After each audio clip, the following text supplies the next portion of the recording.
Hello friends, पिछले हमने कुछ वीडियो में जो सीएनटी एक्ट के बारे में देखा था, तो हमने चैप्टर 1, चैप्टर 2, चैप्टर 3, चैप्टर 4 तक पढ़ लिया था।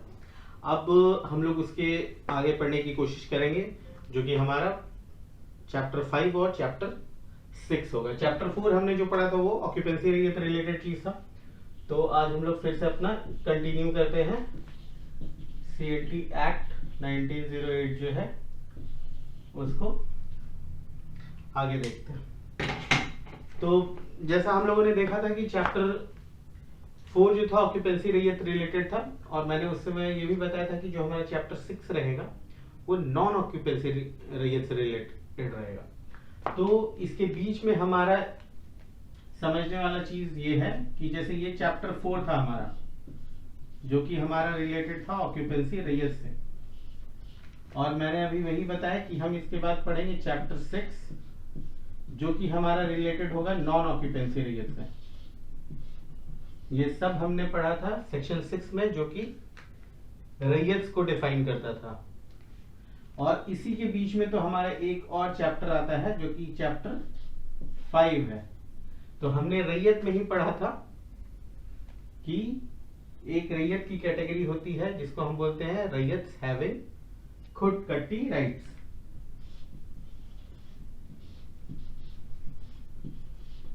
ठीक है, तो चैप्टर 4 हम लोगों ने पहले ही देख लिया है। अगर किसी ने ये वीडियो वो पहली बार देख रहा है तो प्लीज ये पहले की वीडियो आप देखेंगे तो आपको ये वाला पोर्शन मिल जाएगा। तो आज हम लोग स्टार्ट करेंगे चैप्टर 5 से। ठीक है, अब देखिए चैप्टर 5 है, इसमें बस एक ही सेक्शन दिया हुआ है। इसमें जैसे हमने पढ़ा था कि ये 16 से 36 तक है सेक्शन ऑक्यूपेंसी रैयत का, इसमें बस 37 सेक्शन है। एक ही सेक्शन है इसमें, इस चैप्टर में, चैप्टर 5 में।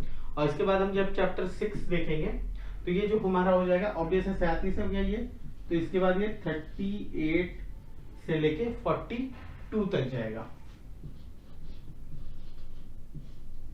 ठीक है, तो ये दोनों जो चैप्टर छोटे छोटे हैं, इनको हम लोग आज कोशिश करेंगे कवर करने का। ठीक है, तो अब सेक्शन 37 आपको क्या बताता है? सेक्शन 37 या चैप्टर 5 जो है, इट इज रिलेटेड अबाउट रैयत हैविंग खुदकट्टी राइट्स। मैंने पहले भी बताया है, खुदकट्टी रैयत जो थे वो कौन से रैयत थे, इन्होंने अपना लैंड, जो फॉरेस्ट लैंड था, उनको काट छाट के उनका जो मेल हेयर लाइन है उसको एग्रीकल्चर के लायक उस लैंड को कन्वर्ट करा, तो वो हमारा खुदकट्टी रैयत होता है। अगर वो मेल लाइन में मुंडारी लोगों का है तो उसको मुंडारी खुदकट्टीदार बोलते हैं, और हो गया तो बिहारी हो गया, तो उस तरह रैयत खुदकट्टी। तो 37 ये में ये बोलता है आपको कि जितने भी प्रोविजंस ऑफ ऑक्यूपेंसी राइट्स हैं, ये सारे एप्लीकेबल होंगे जो भी खुदकट्टी रैयत हैं। बस सिंपल सा यही चीज है। अब इसमें एक और चीज ये बताता है कि ये किस, इसमें एक और चीज प्रोवाइडेड एज फॉलोज, मतलब इसमें एक और चीज ये है कि अगर इस एक्ट के कमेंसमेंट होने के 20 साल पहले से इनका टेन्योर एस्टैब्लिश था,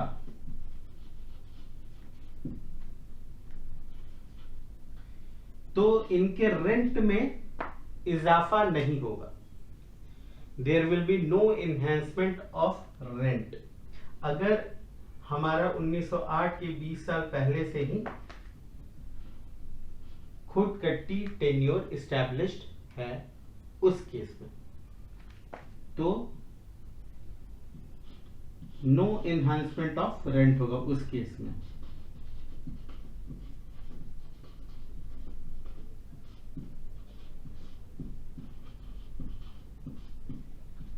ठीक है, अब इसी में दूसरा एक और चीज दिया गया है, वो ये है कि अगर किसी डिक्री से या फिर किसी जजमेंट के थ्रू रेंट इंक्रीज होता भी है इस केस में तो होगा नहीं रेंट इंक्रीज, लेकिन इस केस में अगर रेंट इंक्रीज, दूसरे केसेस में रेंट इंक्रीज होता भी है तो वो कितना होगा, तो वो जो होगा वो हाफ ऑफ द रेंट होगा जो कि ऑक्यूपेंसी रैयत का होता होगा for the same type, same category of land.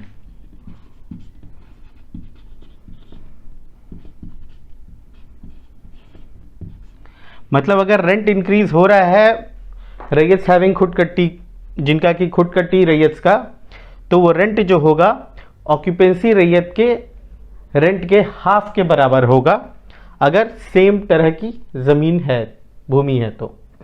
ठीक है, तो ये था हमारा सेक्शन 37। ये क्लियर है, ये आपको याद रखने में आसानी होगी। अब चैप्टर 5 हमारा यहीं पे क्लोज होता है। अब हमारा बच जाता है केवल चैप्टर 6।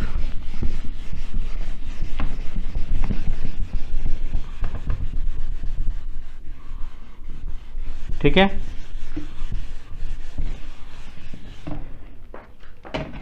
तो चैप्टर 6 में हम आते हैं। चैप्टर 6 का पहला सेक्शन जो है हमारा क्या है, सेक्शन 38। सेक्शन 38 क्या बोलता है, बोलता है यही कि ऑक्यूपेंसी, सॉरी ये एनओआर का है, मतलब नॉन ऑक्यूपेंसी रैयत के बारे में। तो इसका जो देखिए पहला चीज़ कि नॉन ऑक्यूपेंसी रैयत होगा कैसे। मान लीजिए कोई नॉन ऑक्यूपेंसी रैयत कैसे हो सकता है सीएनटी एक्ट के तहत। जैसे मान लीजिए मैं लैंडलॉर्ड हूँ, मेरे अंडर ज़मीन है, मैंने किसी ए पर्सन, ए या एल लेते हैं, इसको हम लैंडलॉर्ड बोलते हैं, इसने ए को लीज दिया लेट्स से 4 इयर्स के लिए। ठीक है, तो ये ए जो हुआ ये हो गया मेरा नॉन ऑक्यूपेंसी रैयत।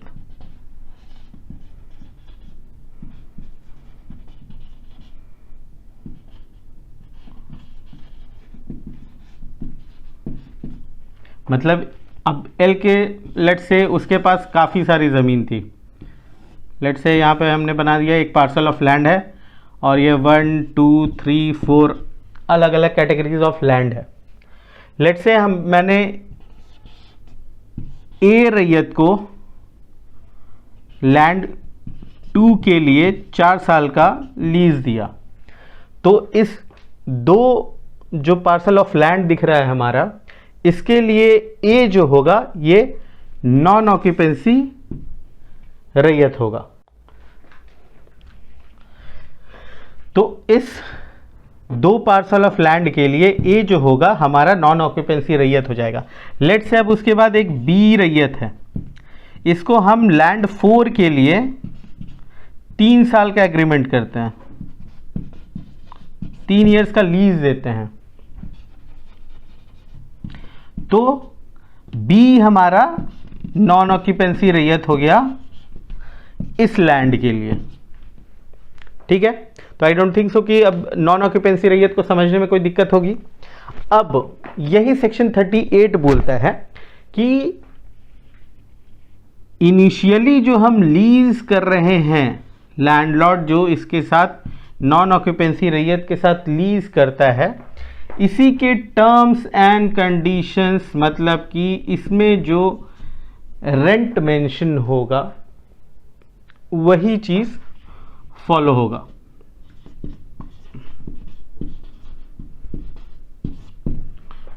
ठीक है, जिस रेट पे डिसाइड होगा, यही बोलता है सेक्शन 38। ठीक है,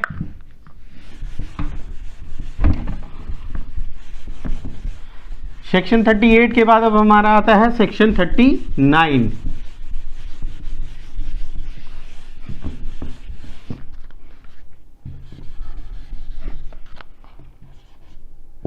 सेक्शन 39 जो हमारा है, हमने ऑक्यूपेंसी रैयत जो चैप्टर 4 हमने पढ़ा था, उसमें हमने एक सेक्शन 20 पढ़ा था।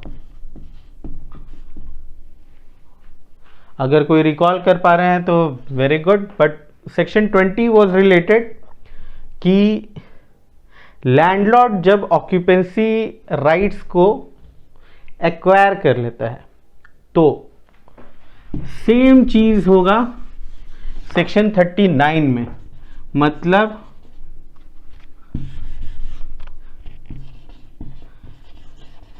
Acquisition of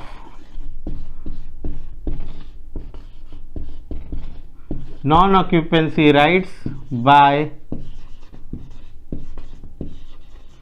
landlord. ठीक है ना।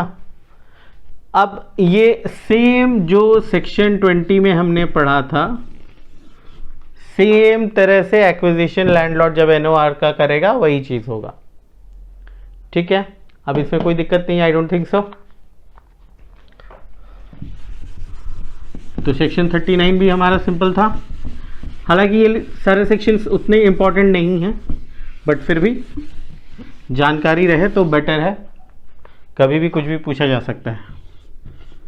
फिर है हमारा सेक्शन 40 थोड़ा इंपॉर्टेंट है। क्यों? क्योंकि ये इन्हांसमेंट ऑफ रेंट के लिए बताता है, मतलब conditions of enhancement of rent for non occupancy रैयत। मतलब हम किन किन कंडीशंस में नॉन ऑक्यूपेंसी रैयत का जो रेंट होगा उसको इंक्रीज कर सकते हैं। ठीक है,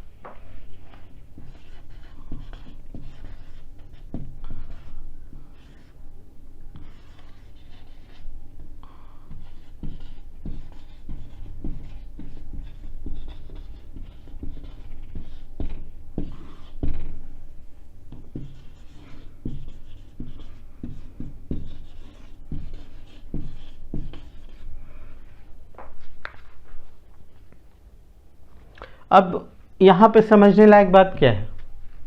समझने लायक बात यह है कि नॉन ऑक्यूपेंसी रैयत तो हमारा किस बेसिस पे बन रहा? लीज पे, अग्रीमेंट, है ना। तो जब इसमें जो हमने रेंट उसको बोल के रखा है कि तुम मेरे को पर एनएम या पर मंथ इतने रुपए में लीज पे दिया हुआ है, वही चीज़ है। अब इसका जो रेंट इंक्रीज होगा, ऑब्वियस है कि इसी के टर्म्स एंड कंडीशन को हम जब ऑल्टर करेंगे, चेंज करेंगे, तब हमारा इन्हांसमेंट ऑफ रेंट होगा। ठीक है, तो एक कंडीशन तो यही हो गया कि लीज या एग्रीमेंट में उसको चेंज करके हम इन्हांसमेंट ऑफ रेंट कर सकते हैं। दूसरा एक कंडीशन है जो कि हम पढ़ेंगे सेक्शन 42 में, उस तरह से भी रेंट का एनहांसमेंट किया जाना है। वही तरीका है बेसिकली उसको इंक्रीज करने का भी। ठीक है, अब इसके बाद जो बेसिकली 40, 41, 42 थोड़ा सा इंटर रिलेटेड है आपस में। Section 41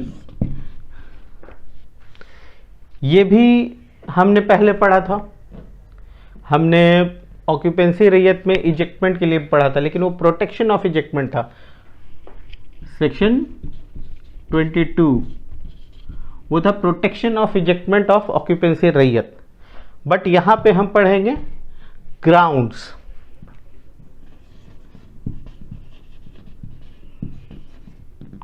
on which non occupancy रैयत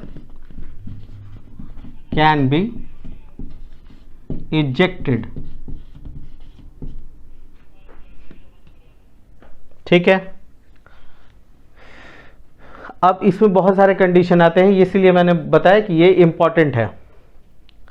इसमें ऑब्जेक्टिव क्वेश्चन भी हम बना के दे सकते हैं कि इनमें से किन किन कंडीशन पे नॉन ऑक्यूपेंसी रैयत जो है, अनाधिभोगी रैयत, उसको बेदखल किया जा सकता है। और ऑप्शन दे दिया जाए 4।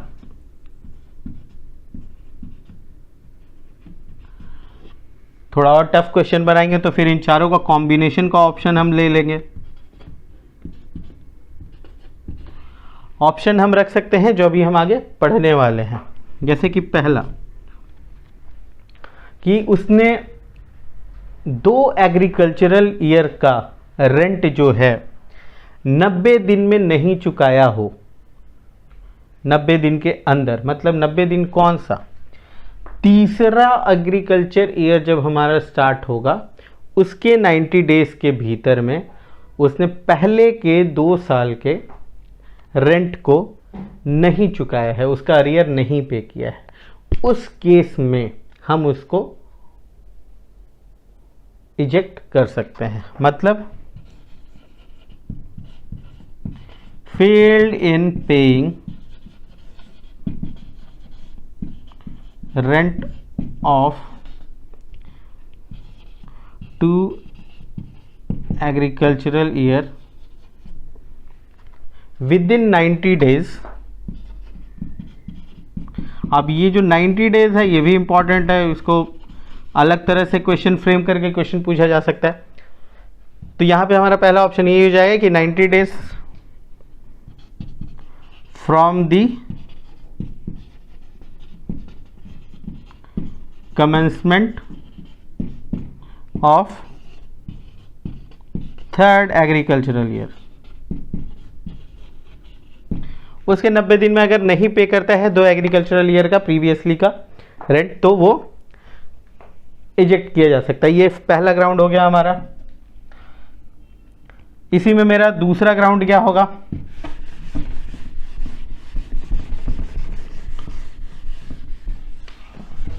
दूसरा ग्राउंड होगा कि जमीन जो है उसको नुकसान पहुंचाना या फिर उसको ऐसे ट्रीट किया कि it was detrimental for land, तो भी हो सकता है। तीसरा, जो आपका एक्ट इटसेल्फ है उसके प्रोविजंस के थ्रू नहीं जाता है, मतलब इसमें जो आपको राइट्स दिए गए हैं एनओआर को कि आप ये कर सकते हैं, या फिर लैंड को कैसे यूज़ करना है, या फिर जो लीज है उसके जो टर्म्स एंड कंडीशन हैं उसके अगेंस्ट जा रहा है, तो भी इजेक्ट हो सकता है। ठीक है। एक और कंडीशन, सबसे इंपॉर्टेंट कंडीशन वो ये है, और स्पेशल कंडीशन भी हो सकते हैं। एक और कंडीशन ये है कि अंडर सेक्शन 42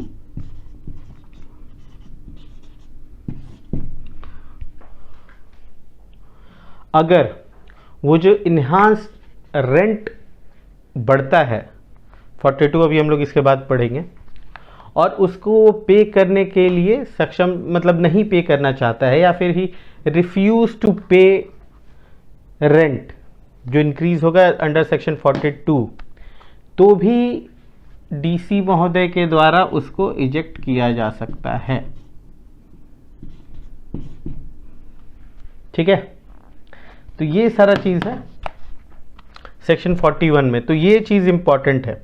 अब यही जो सारे 4 कंडीशन है उनको यहाँ पे दे देगा, कुछ कुछ चीज़ें थोड़ा चेंज कर देगा। लेट्स से यहाँ 90 डेज की जगह 100 डेज दे दिया, तो ये ऑप्शन आपका कट जाएगा। मान लीजिए उसके बाद लैंड के लिए बोल दिया कि सब ठीक है, फिर उनका कॉम्बिनेशन दे देगा कि 1 2 3 4, you have to eliminate the wrong ones and choose the right ones. Okay. अब जो 42 में हम पढ़ना चाह रहे हैं सेक्शन 42, जो कि हमारा सबसे इंपॉर्टेंट इसके बेसिस पे हो जाएगा। 41 भी इंपॉर्टेंट है, 42 भी इंपॉर्टेंट है। तो अब हम लोग देखेंगे कि 42 है क्या बेसिकली।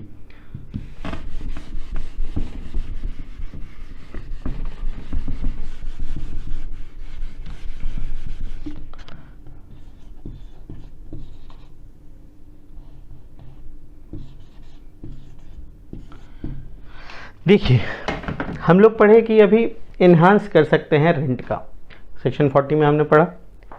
अब उसमें है कि जब हम इन्हांस करेंगे तो उसका क्या तरीका होगा। तो सेक्शन 42 बताता है कि दोनों के बीच में लैंडलॉर्ड और एनओआर के बीच में एक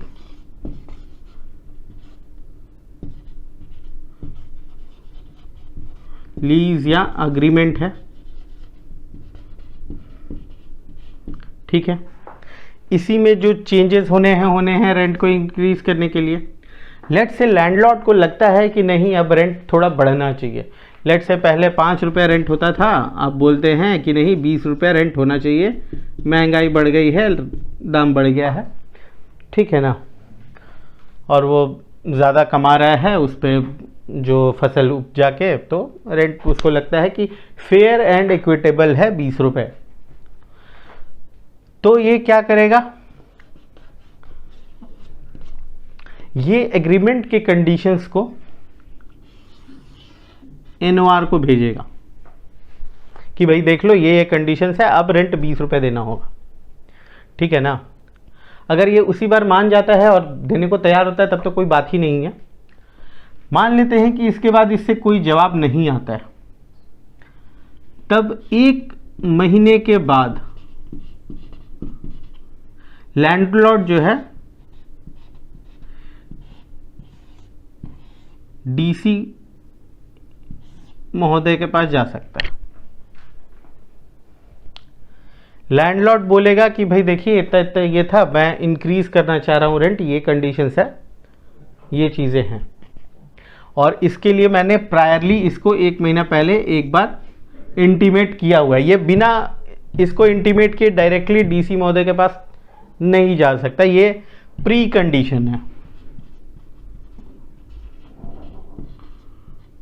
ठीक है ना, दिस इज प्री कंडीशन। अब जब डीसी महोदय के पास चले गए तो ये क्या करेंगे,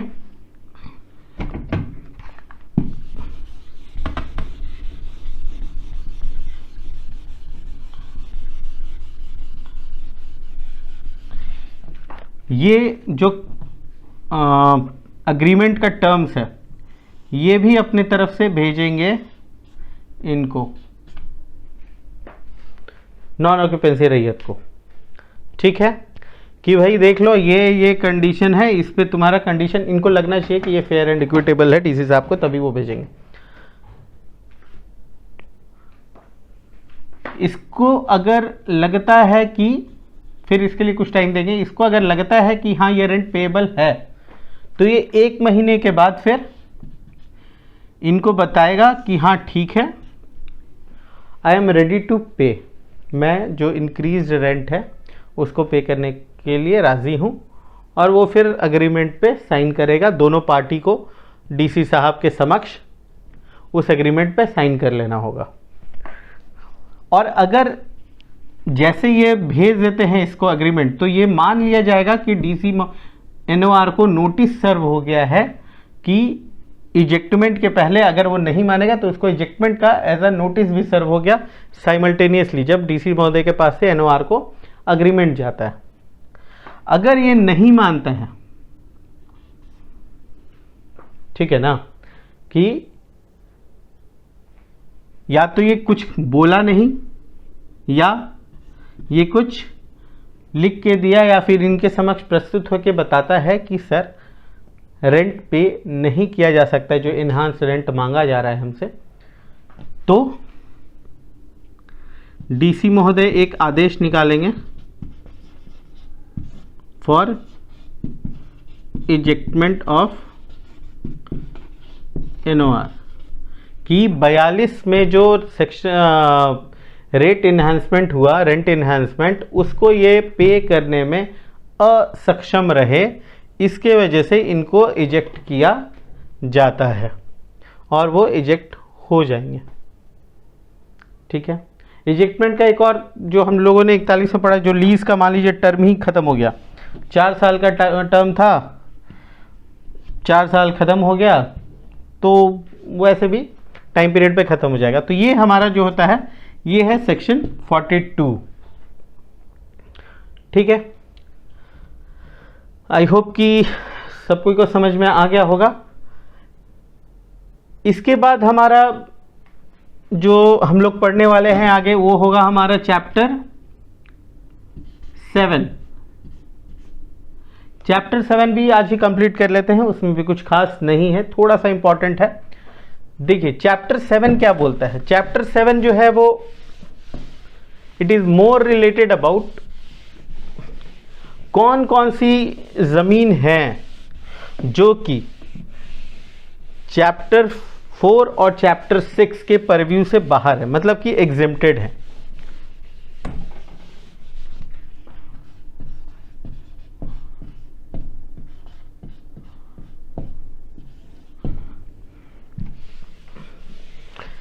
अब हमने देखा कि हम 42 तक तो यहीं पे पढ़ लिए 38 से, किसमें, चैप्टर 6 में। तो 7 में जो होगा कौन सा सेक्शन होगा, एक ही सेक्शन है 43, सेक्शन 43। अब इस चैप्टर का नाम क्या है, तो इस चैप्टर का नाम है lands exempted from chapter 4 and 6। मतलब क्या है चैप्टर 4 एंड 6, मतलब कि वैसे लैंड जिसपे कि ना तो ऑक्यूपेंसी रैयत दिया जाएगा, राइट्स दिए जाएंगे, और ना ही नॉन ऑक्यूपेंसी राइट्स दिए जाएंगे। सिंपल। तो ऐसी श्रेणी के जमीन, भूमि जिन पे कि ना ऑक्यूपेंसी राइट होगा ना नॉन ऑक्यूपेंसी राइट होगा। सिंपल सा है, यही है बस सेक्शन 43। अब इसमें क्या बोलता है, कुछ नहीं, कौन कौन से जमीन हो गए, एक जो क्लास ए ऑफ 118 हो, कौन कौन सा, शॉर्ट फॉर्म में समझिए, जमींदारी जमीन, जो होगा मूलतः प्रिविलेज लैंड बोलेंगे, ठीक है ना।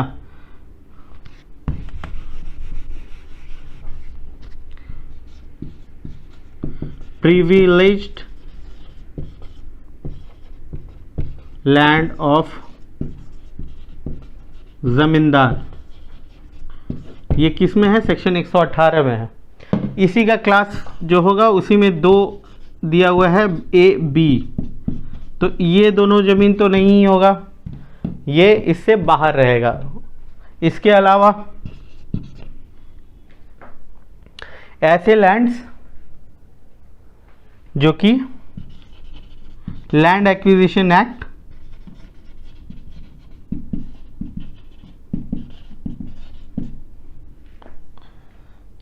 के तहत आते थे, वो लैंड भी इसमें नहीं होंगे। इसके अलावा और कोई भी गवर्नमेंट लैंड्स जितने होते हैं, जैसे हम लोग पढ़ेंगे 11 जुर्वा आम 11 जुर्वा, तो उसमें से भी कुछ जो ज़मीन है वो भी इन दोनों के ये में नहीं आएंगे। मान लीजिए किसी पे गवर्नमेंट ने ऑलरेडी बिल्डिंग बना रखी हो, या फिर गवर्नमेंट का माइनिंग हो, या सो एंड सो फोर्थ, जो भी गवर्नमेंट लैंड्स होगा उस पे भी नहीं आएंगे।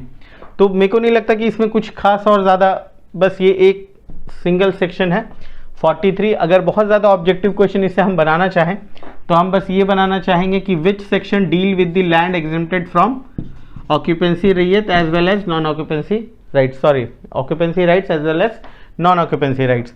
तो उसका आंसर मतलब हम सेक्शन लिखेंगे 42, 43, 44, 45, आंसर विल बी 43। दूसरा ऑब्जेक्टिव क्वेश्चन बनाना चाहें तो कि कौन कौन से लैंड अंडर सेक्शन 43 एग्जेम्प्टेड हैं, तो उसमें ऑप्शन में रहेगा lands coming under section 118, 119, 120, 121, answer will be this. ऐसे ऑब्जेक्टिव क्वेश्चन इस पे बनाए जा सकते हैं। तो इस वीडियो तक हम लोग चैप्टर 7 तक पढ़ेंगे। इसके बाद हमारा चैप्टर 7A है, थोड़ा सा अमेंडमेंट से रिलेटेड है, वो यूजलेस है।